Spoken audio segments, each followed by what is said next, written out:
ఈ మార్చి 3వ తారీఖును చంద్రగ్రహణం సంభవిస్తుంది. ఈ చంద్రగ్రహణం ఏ ఏ రాశుల వారు చూడకూడదు, చూస్తే ఎటువంటి ప్రమాదం ఏర్పడుతుంది అనే విషయాలు తెలుసుకోవాలనుకుంటున్నారా? అయితే ఈ చంద్రగ్రహణం మార్చి 3వ తారీఖు శ్రీ విశ్వావసరామ సంవత్సరంలో చివరి భాగమైన పాల్గొన మాసం పౌర్ణమి రోజున మంగళవారం నాడు ఈ గ్రహణం ఏర్పడుతుంది. ఇది సింహరాశిలో పుబ్బా నక్షత్రంలో ఈ గ్రహణం ఏర్పడుతుంది. ఈ గ్రహణం పగటి కాలంలో ప్రారంభం అవడం వల్ల భారతదేశంలో ఈ గ్రహణం కనిపించదు, ప్రారంభ సమయం కనిపించదు. ఈ యొక్క గ్రహణ స్పర్శకాలం 3 గంటల 20 నిమిషాలు, అదేవిధంగా 5 గంటల 3 నిమిషాల గ్రహణ మధ్యకాలము, 6 గంటల 9 నిమిషాలకు చంద్రోదయము, 6 గంటల 47 నిమిషాలకు మోక్షకాలము. పూర్తి గ్రహణ పుణ్యకాలం చూసుకున్నట్లయితే 3 గంటల 29 నిమిషాలు ఉంటుంది.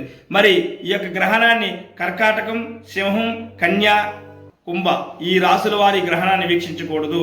ఈ రాశుల వారు గ్రహణం అనంతరం మరుసటి రోజు స్నానాదులు పూర్తి చేసుకుని శివాలయానికి వెళ్ళి శివాభిషేకం చేసుకుని అక్కడ దానం ఇవ్వాల్సిన వస్తువులు ఏమేమి ఇవ్వాలి అనగా బియ్యం, ఉలవలు, పాలు, పెరుగు, నెయ్యి, అదేవిధంగా రాగి పళ్ళెము, ఒక ప్రతిమ సర్ప ప్రతిమ, వెండి కానీ రాగి కానీ సర్ప ప్రతిమలు దానం ఇచ్చినట్లయితే గ్రహణ దోషం తొలగుతుంది.